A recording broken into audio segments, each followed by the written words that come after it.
Welcome, dear friends, to the third in our series of meetings on race and medicine.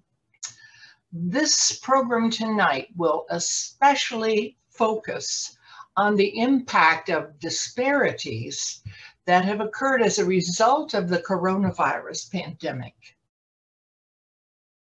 I'd like to tell you a little about the organization that I represent, which is Wisdom, Women's Interfaith Solutions for Dialogue and Outreach in Metro Detroit. We were formed in 2006 in order to figure out how to get people together because many of the interfaith folks were not getting along. So we figured women might be able to do that. And we're putting on programs to dispel stereotypes, myths, misinformation, prejudice that often occurs among people who are different and don't understand one another. We've been doing this in a number of different ways, both social, educational, and in terms of community service.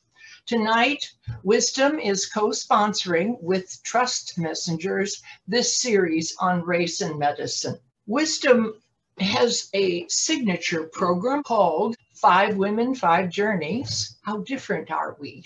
It's a panel discussion which engages 5 women of different faith backgrounds talking about their childhood and the effect that faith has had there and its carryover into adulthood, the kinds of prejudices, the sting of misinformation and prejudice that they may have felt and how they've dealt with it, and how they have managed to engage themselves in community service. If you wish to learn more about this program, it is on Wisdom's website.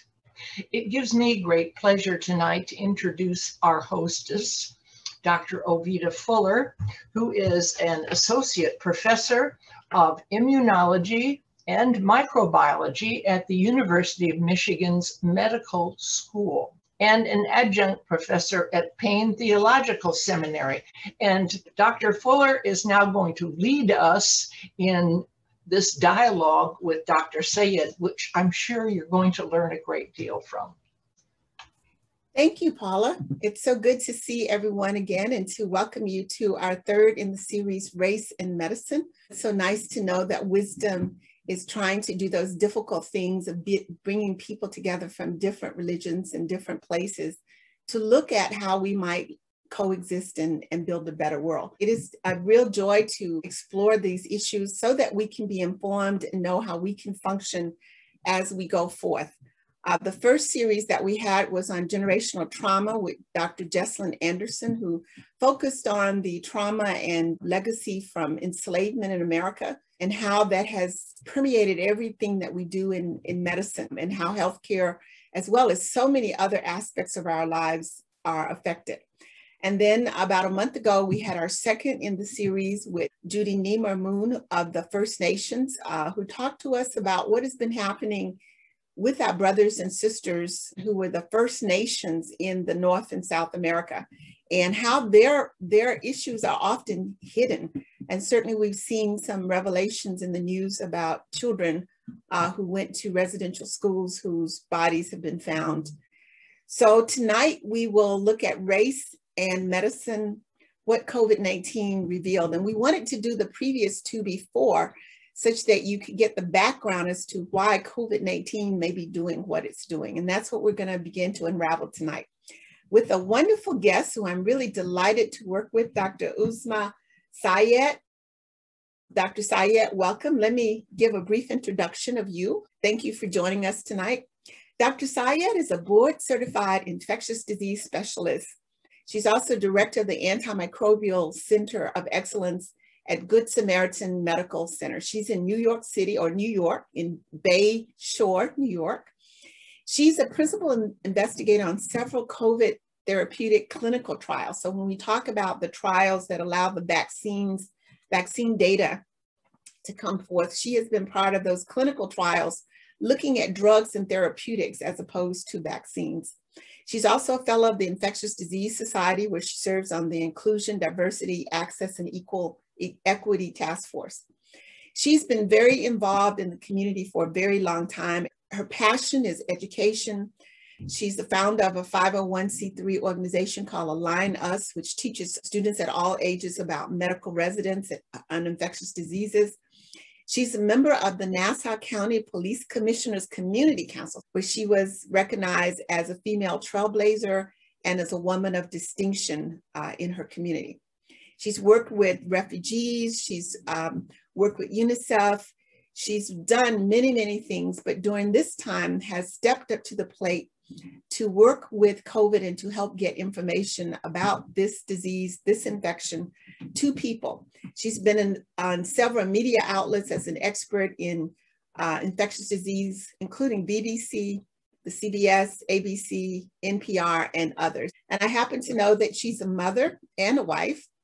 So we share that in common also. So welcome, Uzma. As you will call me Oveta and I will call you Uzma tonight. Welcome aboard.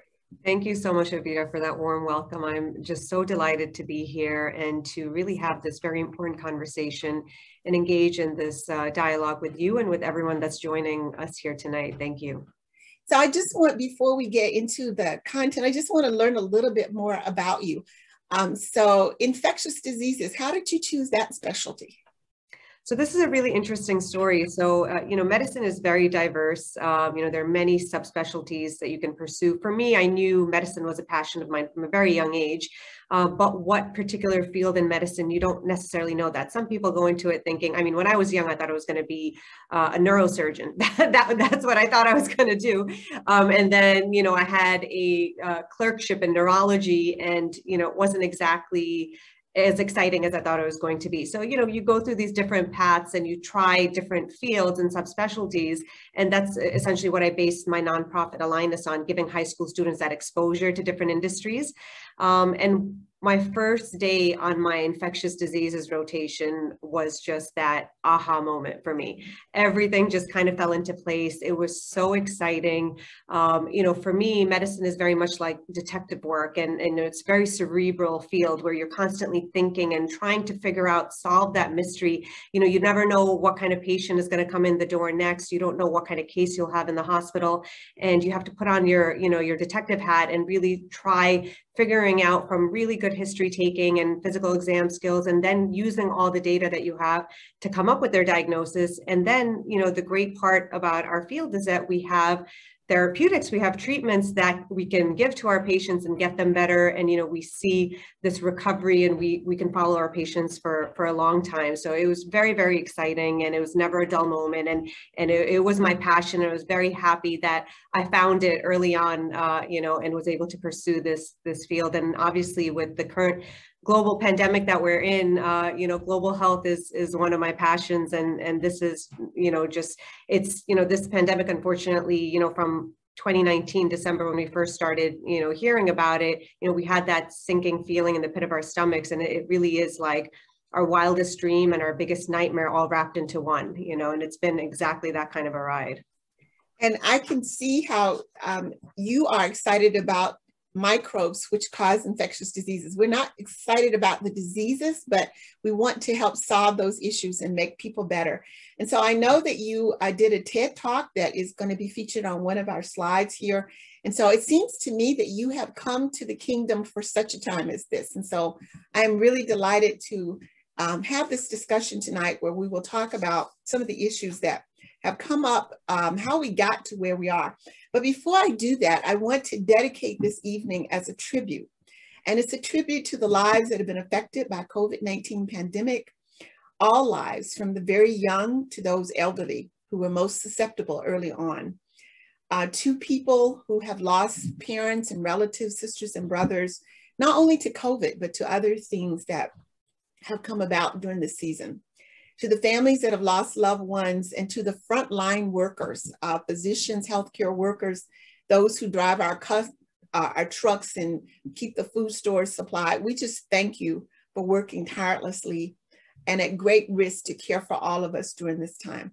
And so we're hoping that we can help share information tonight that will open us up to what we need to do. One, to be sure that the progress we're making in the US continues, as well as we know that COVID is everywhere, until it's nowhere. So we've got to be concerned about our brothers and sisters in other places. And we'll talk about that a little bit later. So with that dedication, then we're going to use a few slides as props tonight. And so let's see if let me put these on. Is that showing? Yep. All right. So here's what we want to also do. These are resources that you can use. This is a COVID CDC tracker, which shows you where the various variants are, what the level of vaccine compliance is, or vaccine uptake in various places. Do you consult this, Uzma, in your work?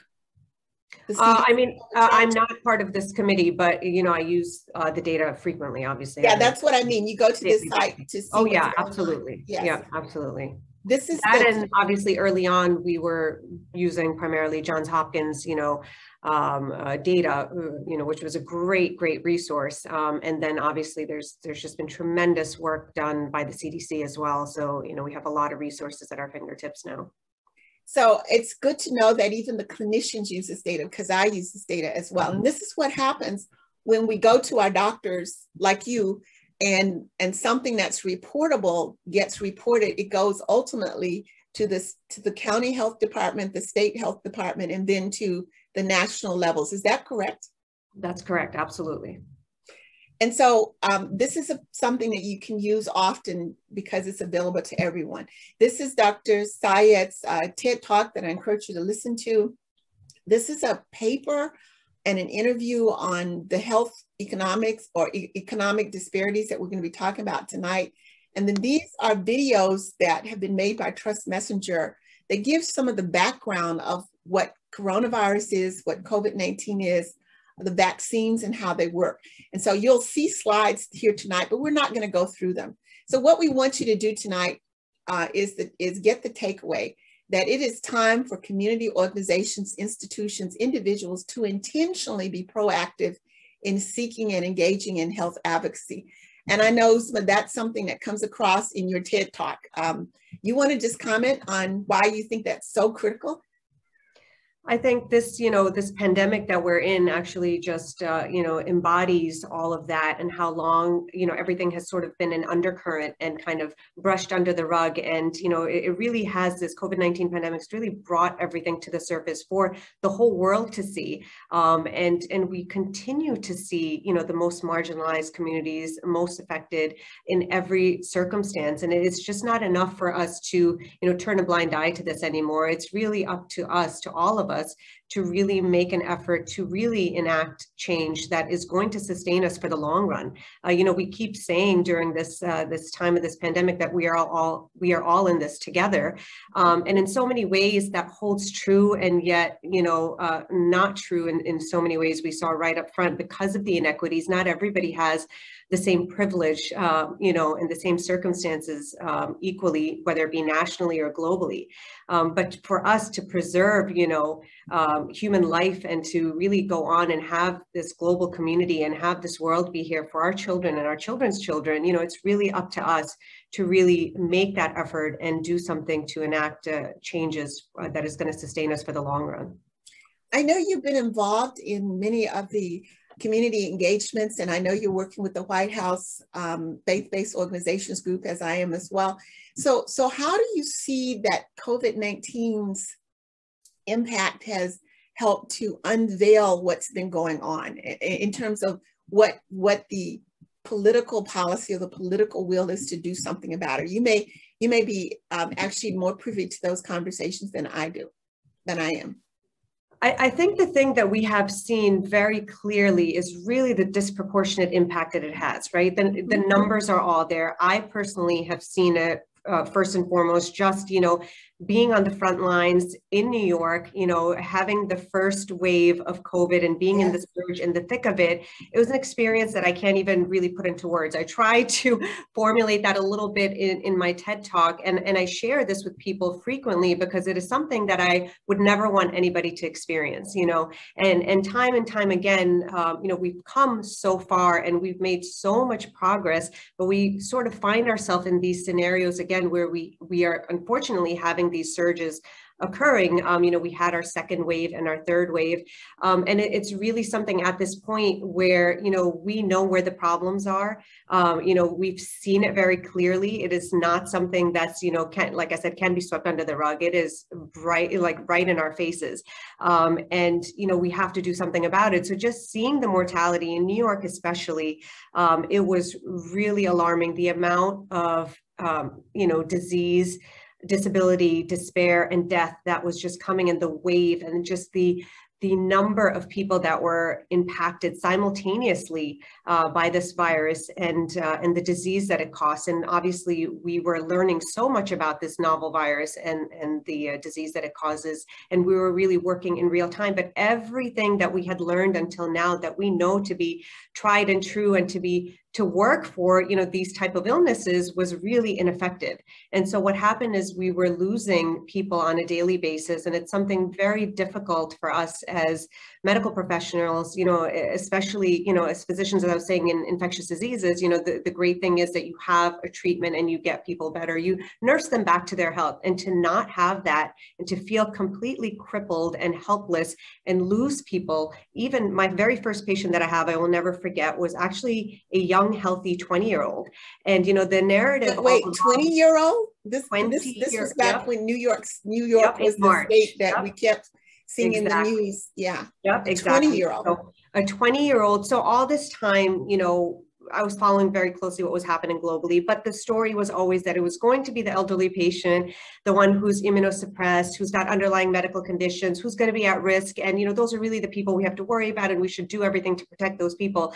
But lo and behold, the very first patient that I had was a healthy 20-year-old with no medical conditions. And he was so sick that he needed to be hospitalized. He was gasping for air, and it was that feeling of drowning. And he had that look in his eyes that I'll never forget, the look that, you know, so many of my patients continue to have, unfortunately, not knowing, you know, whether or not they would make it. But that moment for me really changed everything, because I knew, you know, everything was off the table, that, you know, we think we know everything about this virus, and that was very early on. But clearly, you know, we saw many young people be affected by this. It was really, really disturbing. But, you know, we would see the impact, you know, no matter what actions we took. We started dispersing as much information as we could and telling people to stay home and you know, try to socially distance and work from home. Well, not everybody has the luxury of working from home. And this is where the inequities start building up, because who is then impacted by this? The people who are, you know, don't have those luxuries, are essential workers, the people that are keeping us alive, essentially, right? And those are the people that were most affected, you know, and really, who was there to protect them? You know, where were the resources to protect them? And that is what we saw day in and day out, how disproportionate this disease was, and how so many people, so many marginalized people in minority communities were just being, you know, hit by the tsunami of COVID-19. And day after day, we were just losing people to this. And it's really, you know, highlighted the problems that we have in our healthcare system, and the changes that we need to do, the infrastructure that is missing, and, you know, the healthcare access that we need. Because this pandemic, we are still reeling from this pandemic. Absolutely. And we're nowhere near out of it, but this is not going to be the first time that we're going to be in this situation. We've been here before. This is a whole other level, but we will continue to be here if we don't do something to change, you know, the future. So you're saying we have got to pay attention right now, look at what happened, why it happened, and fix those things that can be fixed as expeditiously as possible. Because if we don't, the opportunities and the circumstances that led to this pandemic will come again. And as a virologist, I can say that that's true from a microbial point of view, but you're saying from the clinical point of view, from the healthcare system, that the system which allows these health disparities to continue has to be fixed, or we'll continue to see this kind of disparity. Absolutely. And, you know, losing one life is enough, but we're talking about hundreds of thousands of people. You know, these deaths are all preventable, you know, and we have to do something about it. I agree. Let's just, so that's really what we want to be the take home tonight. I'm so glad that you spoke it so eloquently. And so the steps to that, we want to move beyond fear and apathy and myths and misinformation. which is what we're doing tonight to try, and in this series, to try to get truth and go deeper into that truth. Get informed from accurate science-based info. Trust what you hear, but verify it. Share resources with others and experiences, and such that we can make progress toward wellness.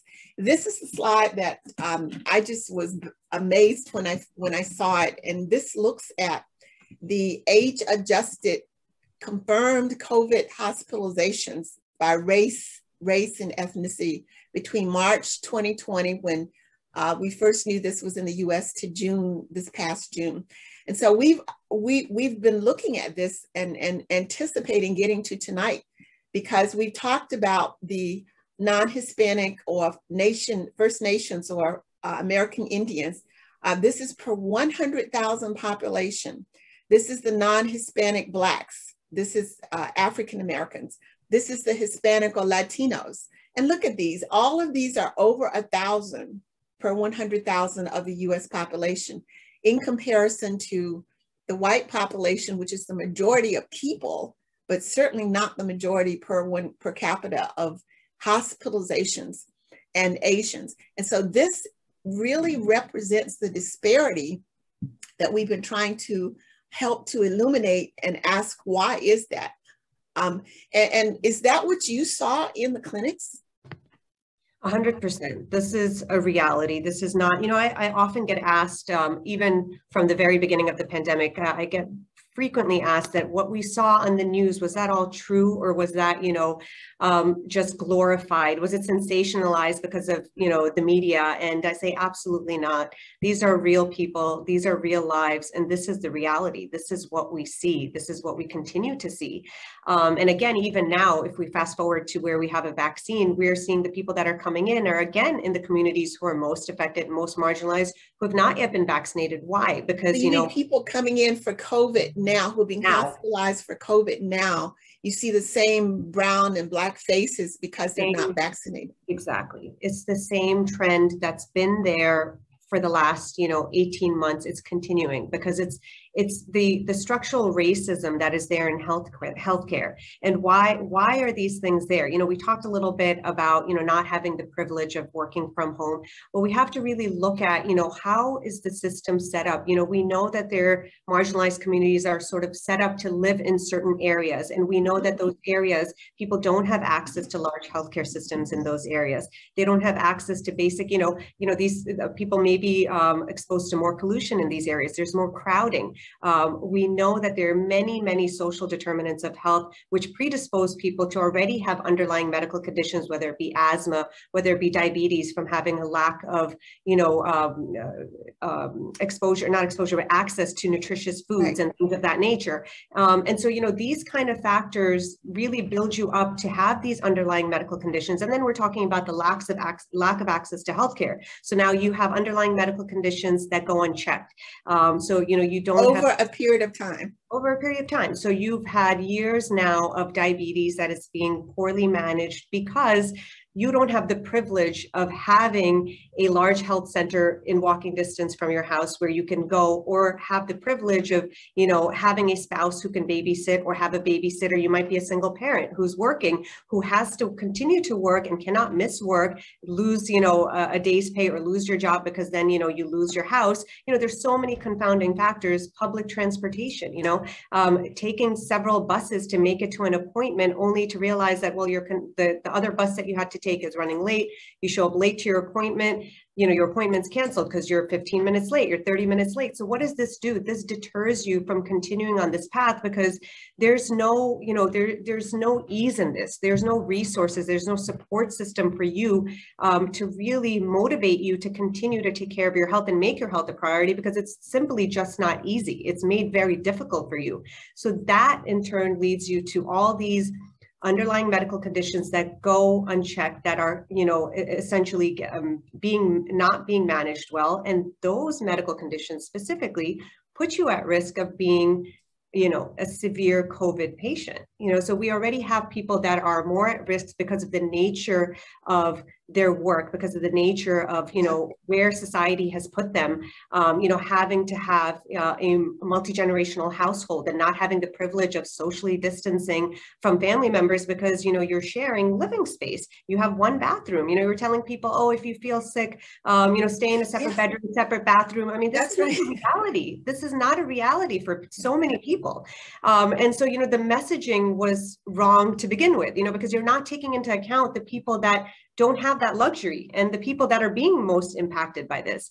So you have all these things that are setting you up to really be that person who is going to be most at risk because you're going to have the most exposure, and tie that into you have the most underlying risk factors to really have a poor outcome. So then you get hospitalized, you have a really bad course, and you don't make it. And this is the reality time and time again, what I have seen in all my patients. I cannot tell you during the first wave and even during our third wave. The second wave was a little bit smaller last summer, but majority of the patients that were coming in were younger. Unfortunately, initially we had a lot of, elderly patients that did come in, but after that, when we were trying to keep the nursing homes, isolated and protecting our elderly, then it was just the wave of, younger people with underlying medical conditions that didn't even know, half of them would not even know that they had diabetes, because again, when was the last time they went to a physician?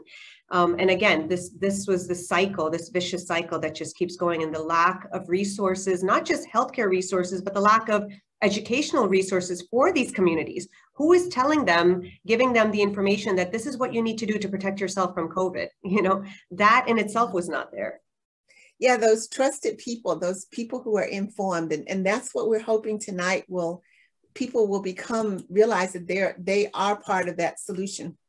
That segues, thank you. That takes us right into where I want to go. But this is the basics of what we're trying to get to tonight. Why are these three groups so high compared to the other two? And you just heard some of that. And I just want to add to this, we have to admit that this virus, which is an aerosol virus, an airborne virus, is one of the factors. And I'm not going to go through this. I'm just going to say it's a coronavirus. It came from animals. It's about the 7th coronavirus we've had that went from animals into humans. This information will be available in the resource slides. As all viruses do, it replicates in human cells. And the thing about coronavirus, SARS coronavirus 2, is it makes so much virus, Uzma. I mean, can you imagine if a person's nasal passages are infected and the cells are producing this? This is one cell with all these viruses, or one area of a cell. So that's why this thing is so highly contagious. We know it's airborne. It comes out of the mouth, and if you're in close enough distance with no barrier, you breathe that in, it goes into your lungs, into your nostrils, into your lungs. And this is what you've seen with people come into the hospital and their lungs are not working. This would be a clear lung. This is a lung with a different kind of pneumonia. Between the immune system and the virus reproducing itself, you end up with lungs that are completely ineffective, that they cannot breathe, like you mentioned with that 20-year-old. And so because of lack of oxygen, you end up with liver and kidney and brain and heart and skin issues, because all those organs depend on oxygen and CO2 release. So I want you to, just for a moment, this is a slide that I've used often, which talks about the wide range of body effects with COVID-19. And so did you really see all these things? This is 100% true. And as I mentioned before, not only did we see this, but we saw this very early on, and we saw it very quickly. And this was, we were learning about this virus in real time, but we just could not fathom what was happening to our patients and how quickly, because these kind of multi-system, we call it a multi-system effect, from diseases, we can see this occur in our patients that are critically ill in the ICU, but those patients usually have been fighting, disease or sepsis or something for some time. And this is, the end result of all of these, all their organs being affected. We're talking about people coming in right off the bat, maybe just 10 days, 7-10 days of illness, and all their systems were now shutting down. And we were seeing these myriad of symptoms.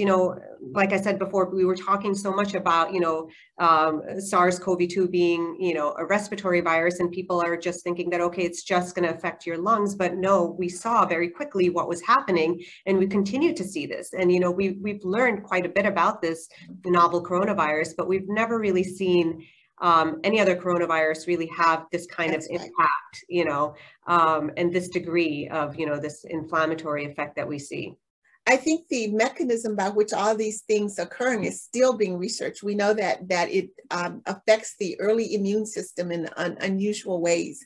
And then we know that even when people who survive the hospitalization or survive the infection, that there's something called long hauler syndrome. Can you just share how often you see that among your patients?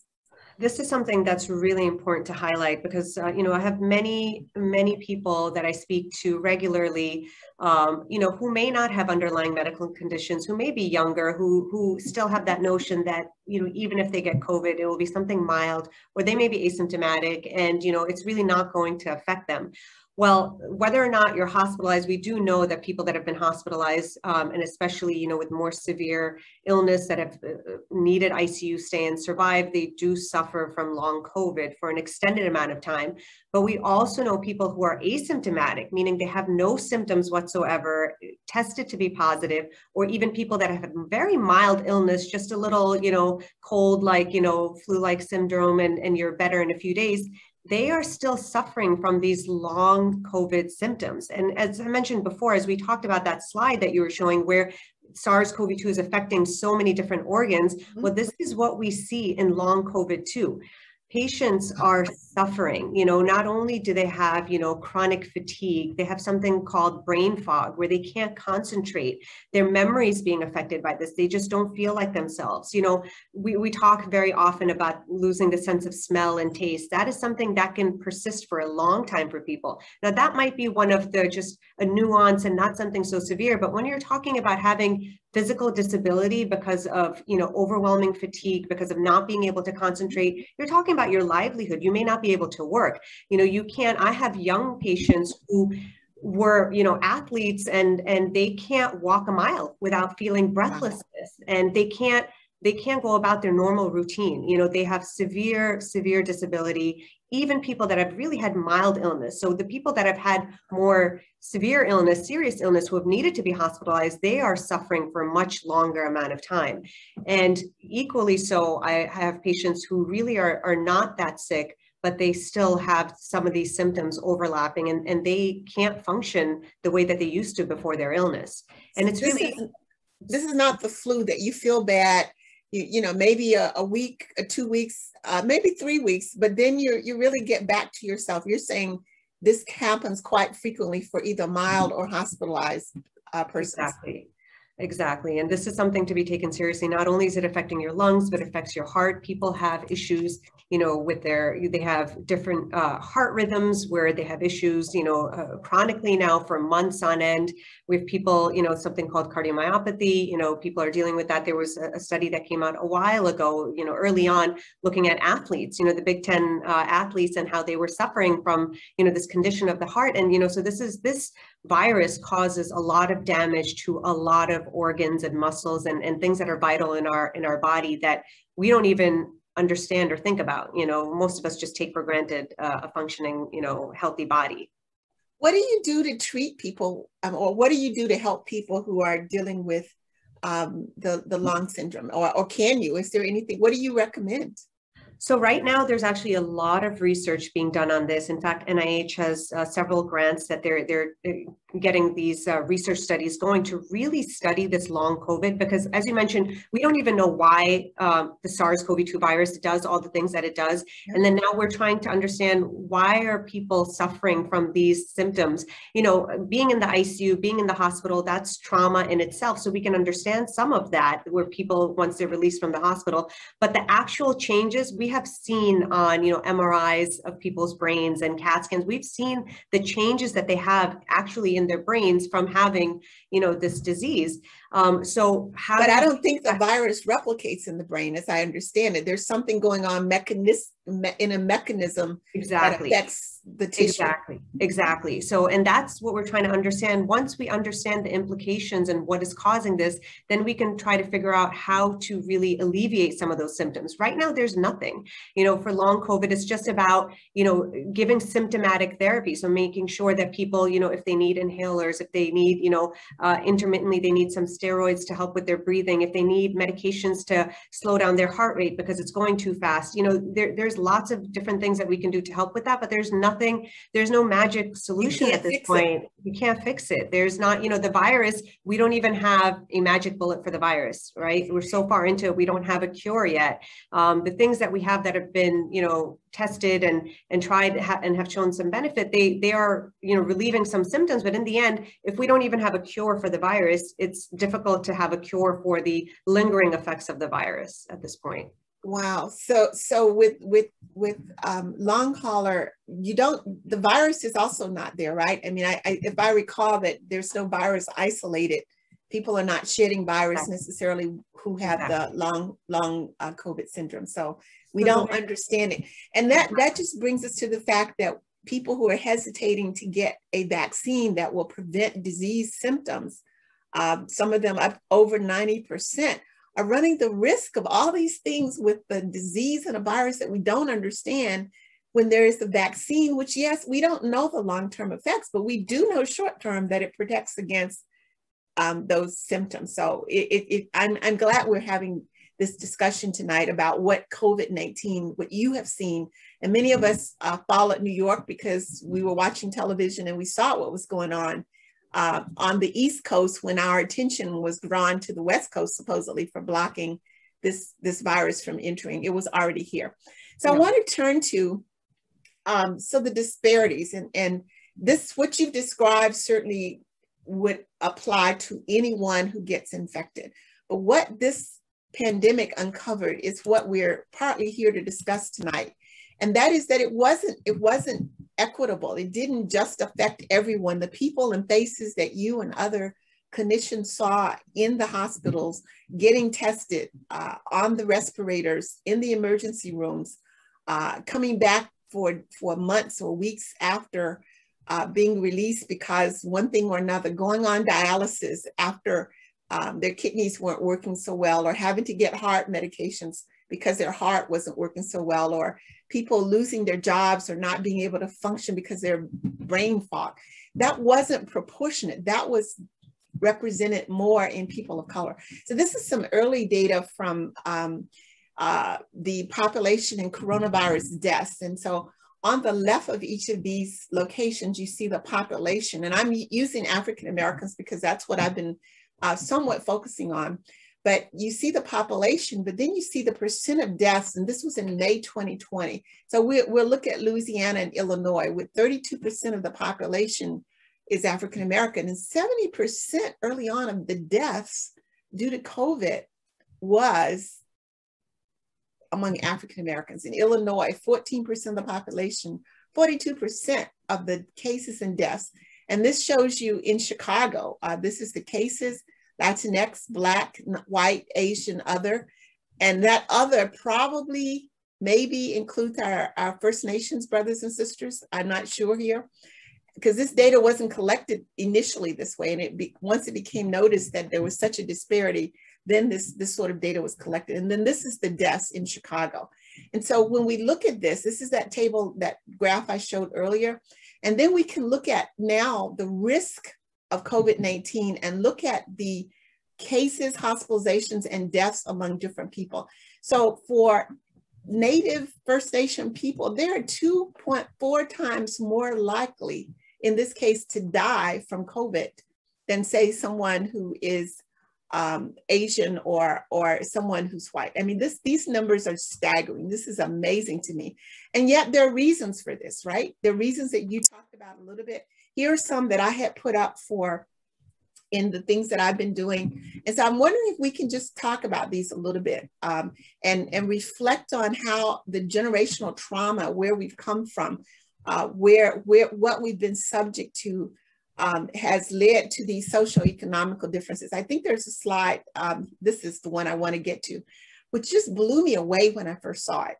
This is actually the economic household wealth in the USA based on for whites and based on for African Americans. And this is the number since 1990 that's been collected. So if we look at this, the average Black family in America has total assets of somewhere around 100,000. Whereas the average white family, which started out maybe 300,000, 400,000 in 1990, it's only gone up. The gap has increased.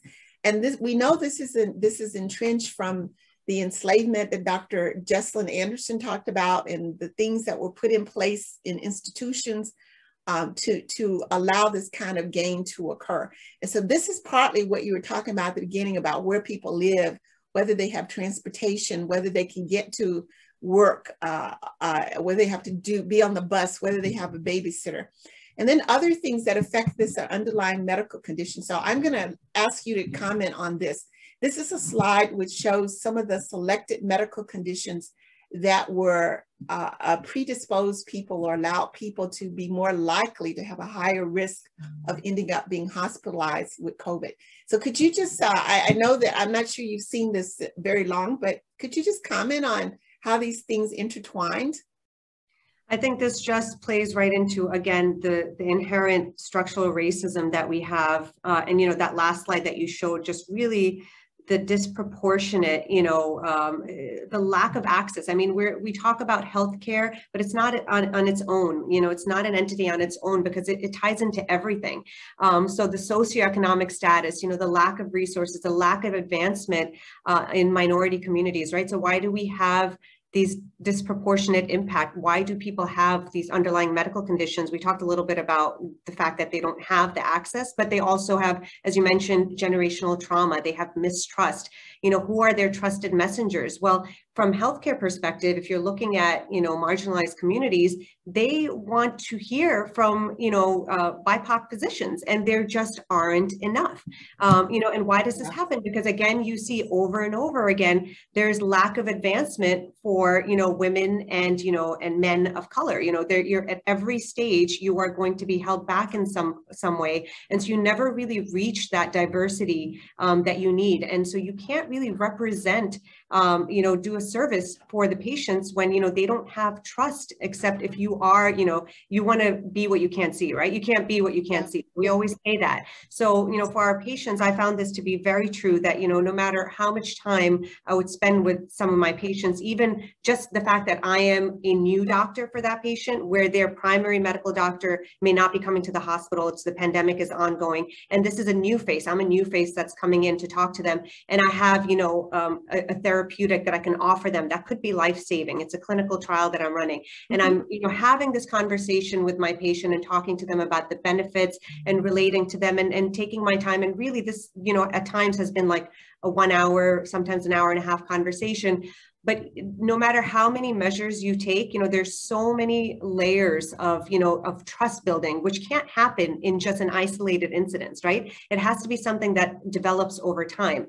So why are these health conditions predisposing people? Well, we know that these are the people that are really impacted by COVID-19 and worse outcomes. And why are marginalized communities, you know, having more disproportionate? You know, we talked a little bit about the fact that they don't have the access, they don't have the same resources, they don't have the tools. You know, it's constant, you know, sort of keeping people completely segregated, you know, in the sense that not having access to the same resources, not having the luxuries, not having the basics. It's not even, I wouldn't even call it luxury. Healthcare is a necessity.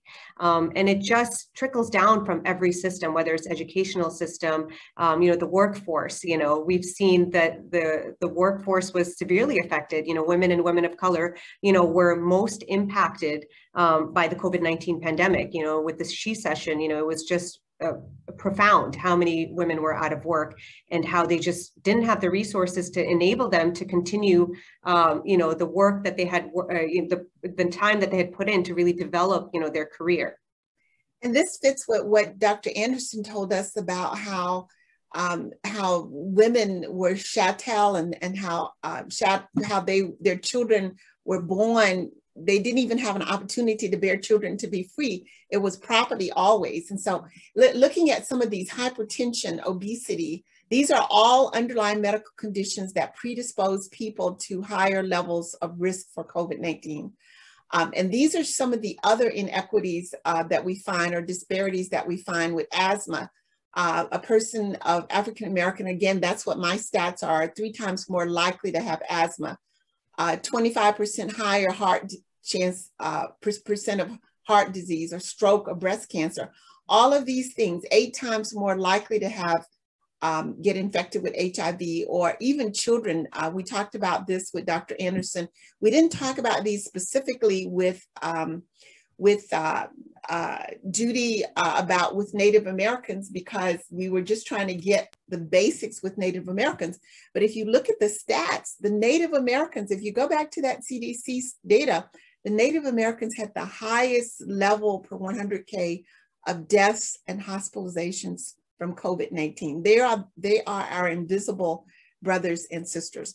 And so I just want to emphasize that COVID wasn't new in the sense that it just compounded those factors that had led to the high hypertension, the high diabetes, the high asthma, the high COPD that was already there. And when it came along, it was like a tidal wave just that people just could not deal with. And that's why we see those disproportionate numbers. It's compounded from our history of institutionalized injustice here. And we just got to change that. Absolutely. So let's move on to vaccines, and then we're going to get into our question and answers. Let me see, I have some questions here already. Let's just take a break and look at some of the questions from our audience. So someone says, so the pandemic has really been a bellwether of medical services and their ability to marginalize communities. Didn't we know this disparity before the pandemic? Did we know it before the pandemic? What do you think? Yes and no. I think we knew it, but a lot of people were able to turn a blind eye to it, and it wasn't this pronounced in the sense that you didn't have this many people affected simultaneously. You know, you have this undercurrent going on and people are disproportionately affected, you know, whether it be medical conditions, you know, whatnot, but it was not to this scale where it really unveiled, you know, oh, here are really, this is not a problem that developed overnight, right? So it's just the intensity of the pandemic really heightened and highlighted, you know, the problems that we have. I'll give an example. I have a good friend who, remember early on when there weren't enough tests because our country was not prepared, even though it could have been prepared better.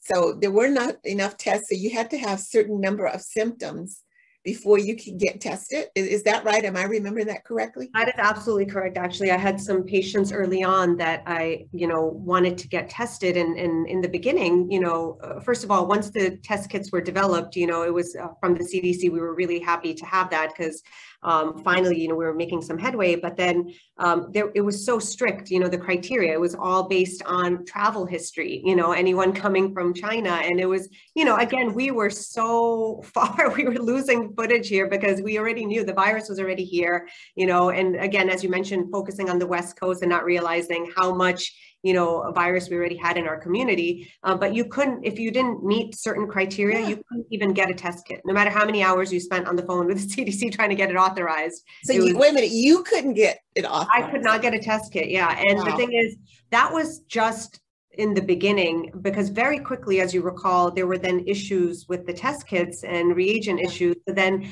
we sort of had a pause again where we were kind of flying blind because we didn't have a way to really diagnose people. And because, you know, it was a public health emergency, FDA had to be involved, as you're aware, and there was an emergency use authorization for that test kit. So what that meant was that private companies couldn't really develop tests for COVID-19 at that point because they had to go through, you know, regulatory processes, which would take a long time to apply for, and people didn't know how to go about it. So in short terms, what this meant was that we lost time. We lost a lot of time.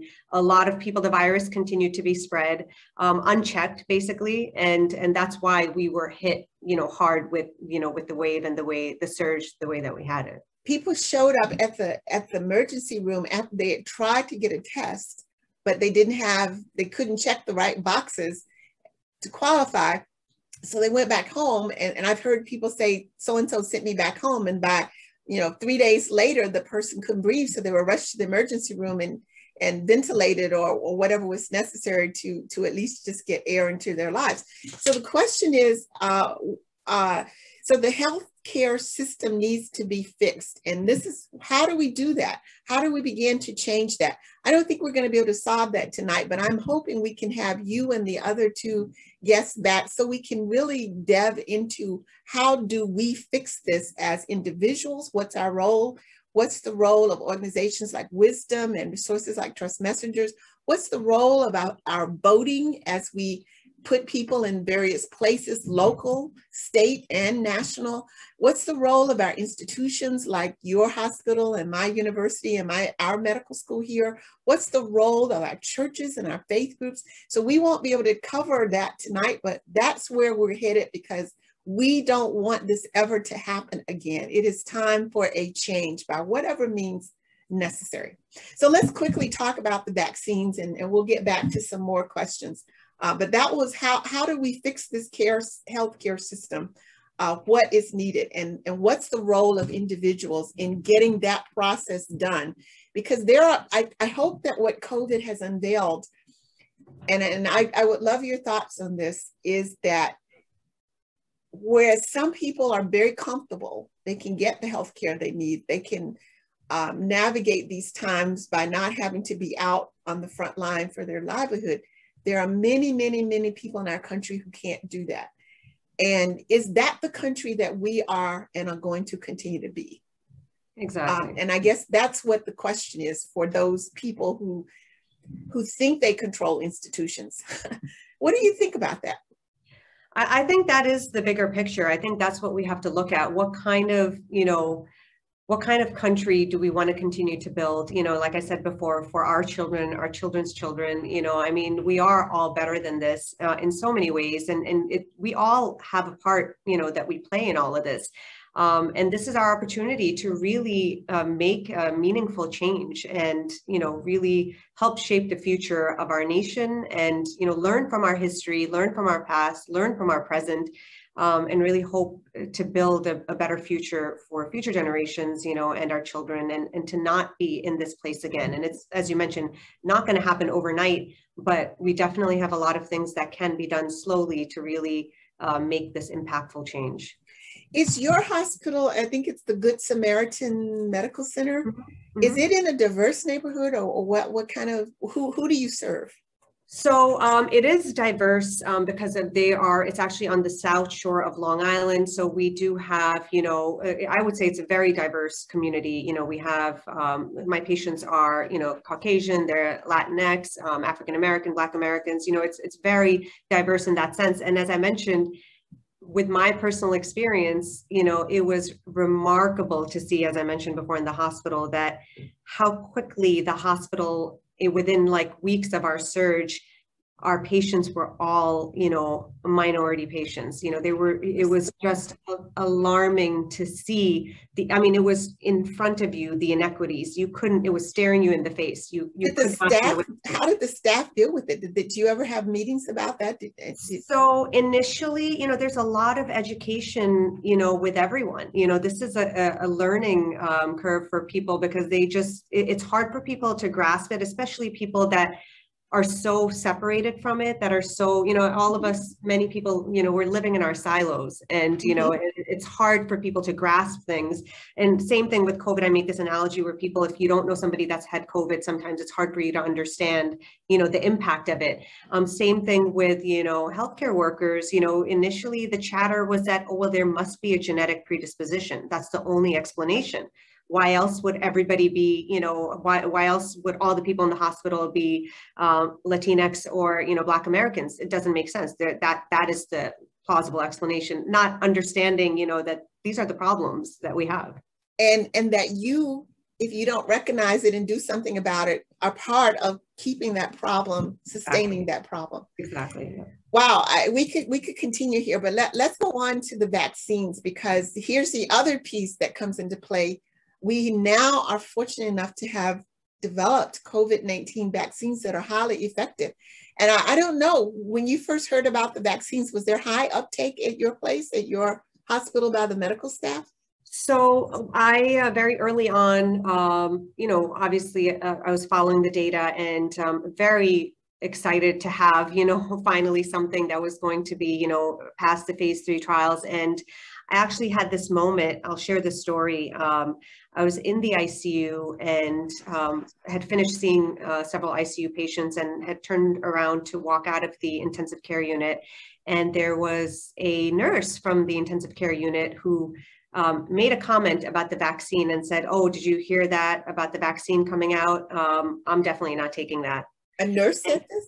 A nurse. And so I sort of almost fell backwards, because I said, did I just hear that correct? Because this is a nurse working in the ICU. And to me, you know, all of us have been dealing with, you know, the trauma of this disease, and just, you know, the heartbreak with losing patient after patient and families after families. You know, we were having people coming in, just, you know, husband, wife, daughter, you know, uncle, like, you know, losing households, right? And the nurses who just are saints, who are, you know, by our patients' sides every minute, dealing with, you know, the emotional aspect of all this and the physical aspect of it. And when I heard that, I said, you know, maybe I misheard. And so I said, "Oh, what do you mean? And let's talk about it."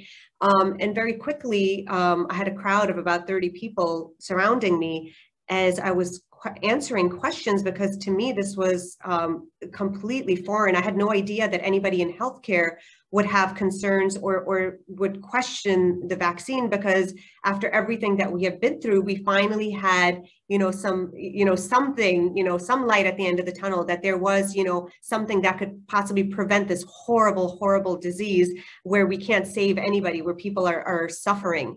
And I realized very quickly that, you know, even though we're in healthcare, you know, healthcare workers are human beings too, and everybody has valid questions, and, you know, that's what we have to walk through. So very early on, after having that encounter and that situation, I mean, I spent about an hour having basically you know, a town hall and vaccine Q&A with your colleagues with colleagues in the hospital. And at the end of all of that, every single person said to me that we were on the fence about the vaccine, but now we're definitely taking it. Thank you so much for talking to us. So the gist of the matter was that people had questions that were not being addressed, and nobody was reaching out to them, telling them the information that they needed to hear. So very early on, you know, and this was very common throughout healthcare systems. And, you know, I mean, if we're talking about vaccine, you know, deliberation in communities, you know, think about if it's happening in healthcare systems where people are seeing COVID firsthand, imagine that, you know, how could it not happen in the community? So very early on, I started doing a lot of these town halls to really engage with people and answer the questions, and let's walk through this. And that was very effective. But there was, you know, a lot of hesitancy even in healthcare in the beginning, because anything new was, despite seeing the horrid situation with COVID, it was just the fact that it was something new, and having that fear, you know, it's coming from a place of fear because you just don't know, and nobody's giving you the information. So yes, I understand. You have questions and you want answers, and some of them, even just saying we don't know is helpful. And I want to ask you also about how you maybe we'll come to that, how you navigated coming home to your family from the hospital, right? Because you're in this environment where you are masked and gowned and all that, hoping to be protected from risk of COVID or infection by COVID. But then you come home to I think you have 2 children and a spouse. Yeah. And I just can't imagine that. We'll come back to that if there's time. This is just saying that we have 3 emergency authorized vaccines that have been through the efficacy and safety that are available in the USA. And this is a great resource for people to understand how they work. I'm not going to show that. Now, this Uzma gets to the issue of, we have vaccines in America. And I think there's something here about maybe we didn't put that in here, but uptake in America, you can almost divide the blue states and the red states from each other based on their high levels or low levels of vaccine uptake by people. And yet, you know, we have access, we have the vaccines. Our government has made it possible in this affluent country that we live in to have the vaccines. But look at the rest of the world, right? We now know that South Africa is on shutdown for 14 days because of the Delta variant that is ravaging there. I have a colleague that's in Zambia, a minister that has COVID right now. So even though this is looking at the world level of vaccinations, 2.15 doses that have been administered, about 14% of the population. What are we going to do? Because if virus is in South Africa, or virus is in India, or virus is in Belgium, that means anybody flying anywhere, or Brazil or anywhere, can possibly take this aerosolized virus with them without even knowing that they're infected. So nobody's safe until everyone's safe. This shows you the vaccines, 39.7 million people around the world that have been vaccinated, right? Is that around the world? Is that just no, that was the USA. Yeah. And so we don't even have our children vaccinated yet. We're trying to see that the older people are. And so what does that mean for our children? This is what the vaccine levels, I think you provided this, showing that the levels have dropped down in the US. You want to comment on this?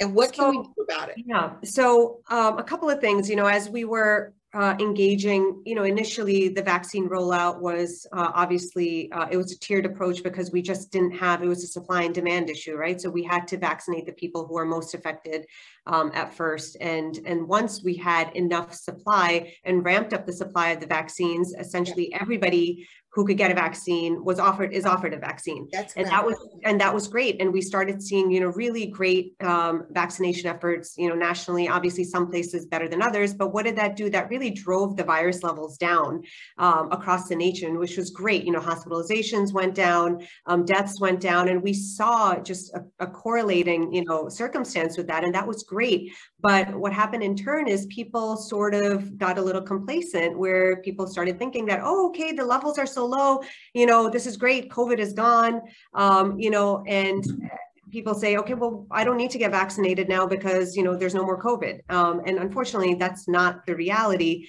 And with that map that you just showed, you know, the fact that, you know, so much of the world, majority of the world is not yet vaccinated, and you know, most low-income countries and some middle-income countries won't even have access to vaccines till 2022, the earliest, if anything.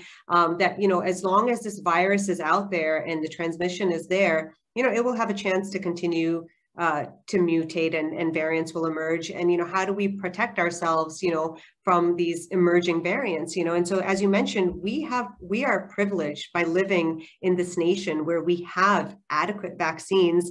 It's not a supply issue. You know, we don't have to do a lottery. We don't have to wait. You know, we can just get a vaccine anytime. We have 24/7 vaccination sites. You know, we've made it so easy. And there are even more, now there are incentives with it as well. And now we have data. You know, we have so much data.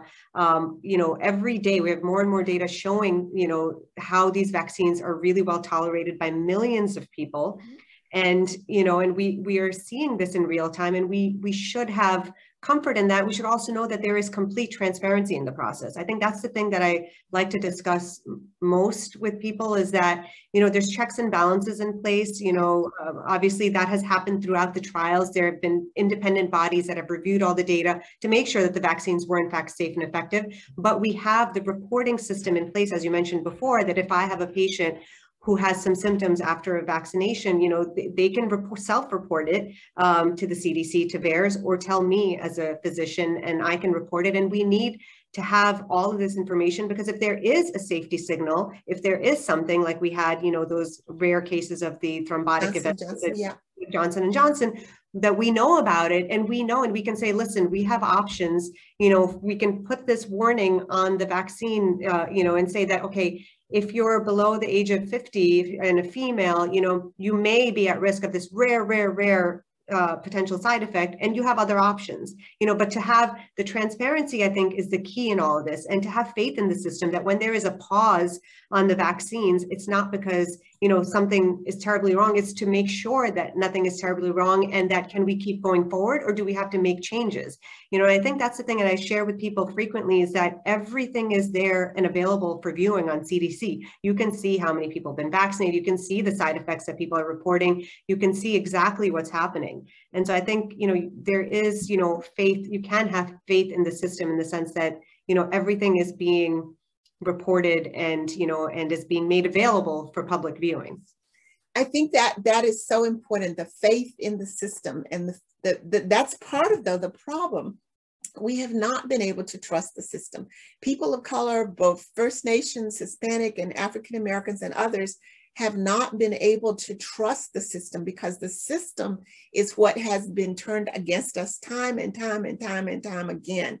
And so we need trusted messengers like you and me. And I remember that Dr. Anderson told us there's something like only 5% of the physicians in the US are African American. And that was the case in 1900, that's the case now. We have not moved, not one, maybe not 1900, maybe 1950, but we have not moved. So we've got to somehow be able to get away from the distrust, because it's rightfully placed in some cases. The last topic we have before we open it up to questions and answers, hopefully from our attendants, is about the variants, because you and I both know we are not out of this pandemic, not in the US and definitely not in the world. And I shudder to think about the lives that will be lost around the world while we are opening up like everything's fine. And this is not true. This is just not true. So as we know that the recent COVID is an RNA virus, which I've talked about before, which means that it's not corrected when it's reproducing and something goes wrong. Well, if one of those changes, one of those errors in the genetic material is something good for the virus, that virus is going to take over. And that's what we've seen with what used to be called the B117 or the P1. Now the World Health Organization has given them Greek letters. So the Alpha variant was the one that was originally found in Great Britain and the United Kingdom back in December, called B117. And that's what blew through Michigan back in January, February, March. And now we have other variants. And now the Delta one is what was recognized in India that caused a surge a few months ago that was just so devastating for people in the country of India. And then that's not it, right? Those are CDC variants of concern, meaning that we're watching those, we're making sure we're tracking those, but variants of interest. These are all other ones that are out there, and any one of these could be more devastating. For example, Delta is about 40 to 60% more transmissible. What does that mean? Can you explain that to people when we say Delta is more transmissible than Alpha, which was more transmissible than the original one? And how does that really affect you and me? Right. So I think this is really important. We've talked about this so much previously with the Alpha variant, and we were really concerned because it was more transmissible. And we did see this in real time. In November, my hospital started, flooding again with COVID patients. And it was because, we knew that the Alpha was going to be the predominant, variant here. And because it was more transmissible than the original wild type virus, people were essentially exposed, they needed less time of exposure to contract the virus. And so if before I had to be in the presence of some space that had virus for 30 minutes or 40 minutes, now with the Alpha, I could be in that space, in that room with somebody who's putting out virus for 20 minutes, and I could breathe in enough to get myself infected if under the circumstances. Exactly. And what that means in numbers is that when you have something that's more transmissible and it's easier to contract, you're going to have more people be affected by it. So, and that's what we saw, in the fall and winter of 2020, our major surge that we had then, and we saw it play out. And now, the concern is that we have a Delta variant, which is even more transmissible than the Alpha variant. So we already know, what happened with Alpha, and now with Delta, we're seeing it globally, what's happening there. And we know that the doubling time is pretty short, and our percent of cases are primarily from Delta now. And we know it's going to be the main variant, globally, but even in the US very soon. So what that means is that, it's going to take even less time, even less exposure for people to contract the virus. So something that you may have felt safe doing, previously may not be safe anymore. So, so those are the things that we have to think about. And especially when you have people that are not vaccinated, and we know that the pediatric population, children are not vaccinated. We know people who have conditions which suppress their immune system, and there are medications for that. They may have been vaccinated, but the vaccines are not really giving them that immunity that a normal healthy person would have. So they are essentially considered unvaccinated and high risk. And then you have people, and no vaccine is 100%. These vaccines have been proven to be very close to that and really good and effective against all variants at this point. But nothing is 100%, so you're still going to have those cases, those breakthrough cases. So it's a matter of Russian roulette, and how much risk are you willing to take? And when you have a virus that's as lethal as this virus, and you don't have a cure still, I'm still seeing patients, that come in that get put on a ventilator or in the ICU, and I don't know if they're going to make it, and there's most likely they're not going to. And at this point, this is a preventable disease, and it is so upsetting to lose any more lives when we have something now that we didn't have last year. We have something that we can prevent this virus and this degree of disability and death, and we can save lives. So that we have to focus on that. And I think about also our children, that they cannot get the vaccine, but if we reduce the transmission in the adults by getting vaccinated, or at least the disease and hopefully some of the replication, we have less virus circulating. We want it to be less than 3%. So I think, oh, go ahead. Sorry, I'll just say that on the children, I do want to highlight a point really quick that, again, back in the first wave, we saw significant, especially in New York, significant amount of children that were affected by the multi-system inflammatory syndrome in children. And so wait, don't run past that, because that is not talked about. When we were at the last FDA meeting, we talked a lot about myocarditis, which is seen in people who adolescents who get the vaccine, but the multi-inflammatory syndrome in children, which is showing up, I think about 60% of the children who get that are children of color. Can you talk about that just a little bit? I was just going to say exactly that during our first wave, we saw, 4 to 6 weeks later, the impact on these children. All of a sudden, the pediatric population was getting hospitalized, and we were learning new things every day. And we were just realizing that these patients, the syndrome that it was, how, to identify it and how to treat it, because it was different. But these children who were generally healthy were coming to the hospitals, needing, to be hospitalized, needing ICU at times, needing these medications to really help treat them. And it's very scary. You want to try to protect children as much as you can. And primarily, again, the children who were affected were, again, the children who were from these communities that were most marginalized, the Latinx population, Black Americans, African Americans. And it was just, I think you see the MMWR report from the New York data, just shows it clearly. The numbers are all there. And the concern is that when you have high levels of virus, transmitting in the community, where you might have pockets, different states in the US. Again, we haven't reached, levels of, herd immunity in our nation by any means, but there are definitely areas in the country where, there's more vaccine uptake and areas where there's less. In those areas, when Delta starts taking a hold, which already is in certain places, in certain states, the impact on that may not just be in adults. We have to remember that this inflammatory syndrome exists in children as well. And children, again, are not yet vaccinated. So, they won't be anytime in the near future. When school starts back in August, September, I don't think our children under 12 are going to be vaccinated. And that really concerns me. This is not a virus that says, oh, I prefer adults. It will reproduce in whoever it can get to. And if the concentration of virus becomes higher among children, then some proportion of those are going to show up with disease. So we need to get people vaccinated to try to keep that pattern from happening, in addition to the variants that still might be might be coming forth. So we've got a lot of work to do. What can we collectively do in these communities that are so at risk, as well as find allyship? Because as you said, this is not something that is acceptable in our country.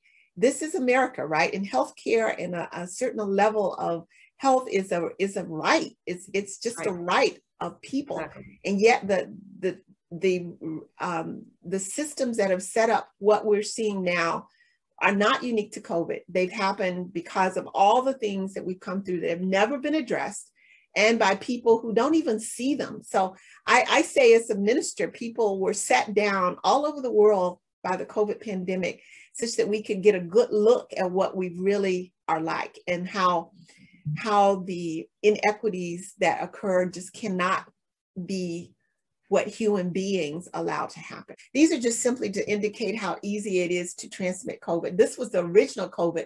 One person in Singapore stayed in a chalet for a weekend with 12 other people, ended up with 21 known people infected in 4 different countries. So this is a very, very contagious virus. And so this is our last question slide. What is needed for people of color? That includes our First Nations, our Latinx, our Black Americans, our Asian Americans, and others. What is needed for people of color to engage in the clinical research and the other studies that help us to understand better what's going on and how we prevent the infections as well as get treated? Like, you know, when the former president got COVID, right? He got this experimental monoclonal antibody and everything was thrown at him, but that's not available to most people. What can each of us do to better navigate this time, not only for COVID, but for the change that's occurring in our country? What strategies or resources or policies or relationships can help? So I know that you're involved with the faith-based initiative that Made to Save is going on right now. We're trying to get up to 70% of the people in the US with both vaccines or completely vaccines. How do we build long-term changes that are needed? What's the role of the church or the faith community, our communities, our organizations, our institutions in moving change forward? And I can say for me, I just decided that I am going to speak about things, that I'm going to have those difficult conversations. These are resources that are available that we recommend. I'm just flashing them so that people can have them for later when they review the video. But I am convinced that I have no better thing to do now than to try to do everything I can to make sure that people are informed and people know that change has to come. I believe it was Sam Cooke that says, I know a change is going to come. I know a change is going to come, and we are all part of that process. So let's go to our questions. I will just add to that I think it's so important. I think what we've seen, remarkable efforts from the community organizers and leaders and faith-based leaders, you know, exactly as you said, to really be trusted messengers. And I think that's where we've actually seen success, you know, with vaccinations on the vaccination front, because, you know, we would have been in a far worse situation, and our cases and hospitalizations and deaths would not have gone down had it not been for this push from faith leaders and community members. And there was a survey that was done by the IFYC, and it showed basically that 26% of Americans who were hesitant to get COVID-19 vaccine, about 1 in 10 of those who were resistant to getting a vaccine said that faith-based approaches would make them more likely to get vaccinated. And then people who regularly attended religious services at least a few times a year, about 44% of those who were hesitant and 14% of those who were resistant to get vaccinated actually said that faith-based approaches would make them more likely to get vaccinated. So, you know, I think the key is really recognizing, you know, who are our trusted messengers and who are community, you know, leaders, and who can people go to and who can people listen to, because, you know, we know that it's not always going to be government, that, you know, it's not always going to be necessarily healthcare because of the history, as we said. So it needs to be, you know, a community approach. We all have to work together to really reach that goal. So I'm going to do some rapid fire questions because we've got quite a few. So Dr. Syed, do you think we will have another of the virus surge coming winter? So I definitely anticipate that we are going to have more outbreaks, definitely. As far as a surge and how intense it will be compared to pre-vaccination, that all depends on the amount of vaccine uptake in the community. It's really going to be correlated to that. I mean, we will see some breakthrough infections in vaccinated people, but if you have a community that's, has, 80% vaccination rate, I think, if people are protected, there's less people for this virus to transmit through. And so, it reaches a dead end. The areas where you have very few people vaccinated, you will have surges there.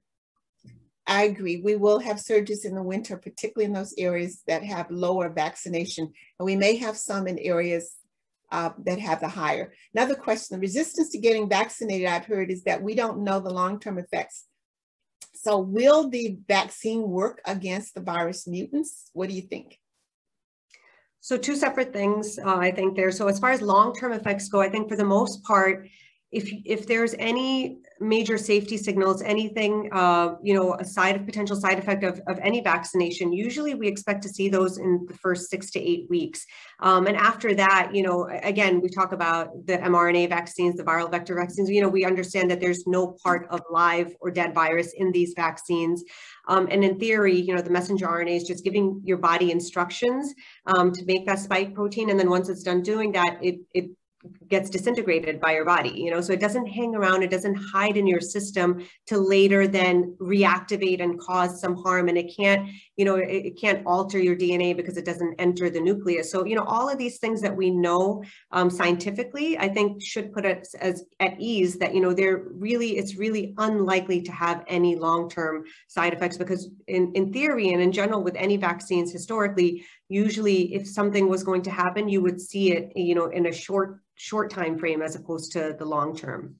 And as far as the variants go, these vaccines, the mRNA vaccines, have been tested both in the lab and in people. There have been trials that have come out to show the efficacy against these emerging variants. So we have a lot of data against, the alpha variant first, and and then obviously, there were some vaccines that were less effective against, you can say the beta variant, in South Africa. And so, you have different data set points. But as far as for us and the prevalent variants in the country, we do have emerging data showing that, the mRNA vaccines are, effective against, the Delta variant. So I think we should, have comfort in that, to know that, it is effective and holding, right, exactly. Right. So I think that's, we don't know what the next one will be. That's what I was going to say. You don't know. As long as the virus is there may be a variant at some point that will evade, these vaccines. But the great thing about the technology is that these vaccines can be tweaked so easily and so quickly, because after we learned about the alpha variant, about 2 weeks later, the pharmaceutical companies already had the boosted vaccines targeting specifically the alpha variant. So it takes very little time to develop, that vaccine just targeted specifically against the variant. So, at least that also should put us at ease. But as of now, everything seems reassuring about these variants. But you have to understand that with each emerging variant, the efficacy of the vaccine does go down a little bit, but it's still so significant. It gives you such a robust immune response that you are really going to have a really good immunity and hopefully long lasting. Let's switch to another type of question. There are trusted messengers in the African-American community, including faith leaders, doctors, public officials, and others in authority. In some cases, the messenger is delivering a message not based on science, but feelings or something they hear from somewhere else or on high. In a few cases, they're repeating messages they hear from a healthcare professional that has developed an opinion based on their belief. How can we overcome these distractions? In other words, how can we make sure that even the people who should be trusted are getting the science information and relaying that? Or if they're not, how do you know and where do you go? And I don't know if you can answer that. That's So yeah, that is a great question, a very difficult one. What I have said from the very beginning is to really, look at your sources. And again, you are painting a scenario where it is a trusted resource, but you really have to look at the credentials and the qualifications of the person and take that into consideration as well. And also know that things are constantly changing, with COVID-19 and in this pandemic, because again, not only are we still learning a lot about this novel virus, but, you know, with every new emerging variant, you know, there's something new. You know, every time we think, okay, this part is behind us and now we're, you know, on the right, you know, the road to recovery, and then a new variant emerges, and then we have to start thinking a little bit differently. So a lot of times there are differences of opinions. And I think this is where a lot of the mistrust comes in. And this is what's happened, you know, with the communication throughout this pandemic. And it's really frustrating for people because, especially in science, you're supposed to have a solid answer, yes or no. And it's really difficult for us in healthcare and also for people to kind of accept that I don't know answer. And that becomes very difficult. But that is the message that, you know, we hope that people would say, that if there's something we're not sure about, how long does immunity last from these vaccines? We don't know. We're doing this in real time. We will know. We hope that it will be long. Studies are in progress. Right, exactly. And it's okay to say, I don't know. And it's okay if one of your trusted resources is saying, I don't know, because I think that's an honest thing to say, because things are, what's said today could be obsolete by tomorrow and could be completely different. But if you find things that a messenger is saying that seem more opinion-based than fact-based, then I would just say, you know, just go to a trusted resource that does have, you know, the solid scientific background to back it up with data. And try to correct that trusted messenger in love, because if they are influential, we don't want that information out there. For those of us fully vaccinated, should we still wear our mask in some areas to protect children? Can we somehow spread it even if we are safe? Okay, so that's a great question. So for the most part, again, up until the data that we had with the alpha and everything, you know, we do know that these vaccines are great. And really, if once you're fully vaccinated, the chance of you transmitting the virus to somebody else is really, you know, minimal. Even if you test positive by some chance, say you go for a pre-op test for a surgery that you're planning or something where you don't have any symptoms, it's really been proven that you really should not be transmitting much virus at all, you know, so that shouldn't really happen in theory. But again, things change now again, but with this Delta variant, right? So the answer is yes, wear your mask. So the story keeps changing because the landscape of this pandemic keeps changing. With each new emerging variant, things shift again. So you think about the people who are not vaccinated. Now there's much more breakthrough infections with the, you know, vaccinated people with the Delta variant. But the good news is that most of them, and we hope this stays that way because it's happening globally, and we hope it stays the way here too, that most of the people that are still getting COVID despite being vaccinated, it should be a mild illness. It should really prevent that severe disease and death and hospitalization. You won't see them. I won't see them right in the hospital, right? But that doesn't mean if you have symptoms, you know, despite being vaccinated, what that means is that you can still transmit the virus. So you should really, you know, so the safe scenarios that we've talked about, you know, where you're outdoors, you know, and you're only around family that is trusted, that you know who are vaccinated, that makes it a safer scenario. You know, if you're going to be in large crowded areas, shopping malls, things like that, where you have no idea who's around you, their vaccination status, you absolutely should be masking because you just don't know. You don't know.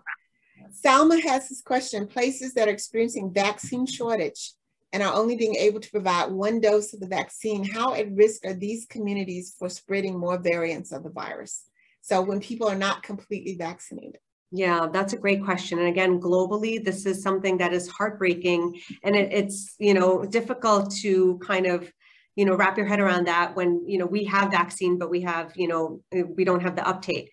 So unfortunately, you know, if you're dealing with a vaccine series, that's whichever one's approved by the WHO globally, that has a 2-series, you know, vaccine schedule, you really need the second dose, and you need like 2 weeks after at least a second dose to really have good protection, good immunity. So you have to, again, think of yourself as having minimal immunity from just one dose. So you have to keep taking those precautions. You have to mask, you have to socially distance, you have to just be aware of your surroundings. I'm asking people to continue to do the things they did when they're away from their own household or households that they know are vaccinated. Our last question is from Katrina. This is mosquito season. Is it possible that mosquitoes could transmit the COVID-19 virus from feeding off a person who has the virus and then feeding on someone who isn't? I can answer that if you don't want to, but. Yeah, I mean, that's not possible in a short answer. That's right. And there's a reason it's not possible, because this virus doesn't reproduce in the mosquito, so it can't amplify. So that's one thing we don't have to worry about, right? Right. So I know that, as always, we come to the end of our time, and there's so much that we want to talk about in terms of how we change the system. Hopefully what has come out of this tonight is that what we saw with COVID was also already present with many other disparities. It's just that it wasn't being paid attention to. So coronavirus set everybody down, took everybody out of their routine. And now we have a big mirror in front of us saying, well, look at us.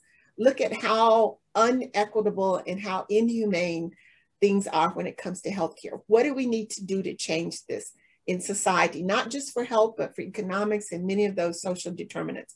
So we're going to invite you back. I hope you'll come back with our other guests, and let's really delve into what we might be able to do together as a society to begin to make those changes, because they're necessary. I don't think we can look ourselves in the eye and say we are the human beings that we propose to be, caring about one another. And I know we don't, but we should, and we're going to get better at it.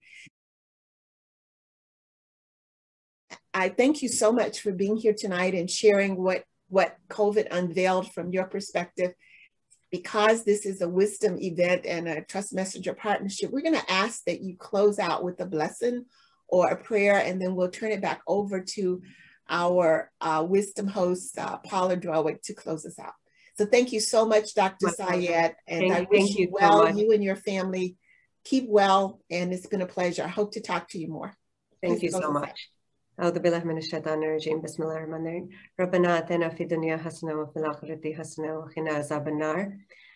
And I'm going to read you two passages from the Quran, actually. One says that Allah subhanahu wa ta'ala has created different races and tribes so that people would recognize each other and learn from each other, not so that the races would fight each other. O people, we have created you male and female and made you into nations and tribes that you may know one another. Verily, the most noble of you to Allah is the most righteous of you. Verily, Allah is knowing and aware. I thank you so much for the invitation and for this wonderful discussion. I have learned so much from this dialogue that the doctors Fuller and Syed have carried on tonight. And I hope you have too, especially the facts that you've shared, the slides, all of this data right in front of our eyes. I mean, we have to have access to sending this to everybody who did not make it here tonight. So how will we do that? It was recorded, and it will be on the YouTube channel and on the Wisdom website. Everyone will have access to it. Oh, okay. Wonderful. I certainly will. Doctors Fuller and Syed, what an evening. What an evening. Thank you so very much. We know who to trust as a messenger now, do we not? Thank you for attending. We hope you have a lovely evening and benefit by all the stuff that you've learned tonight. Good evening. Good night. Night. Thank you.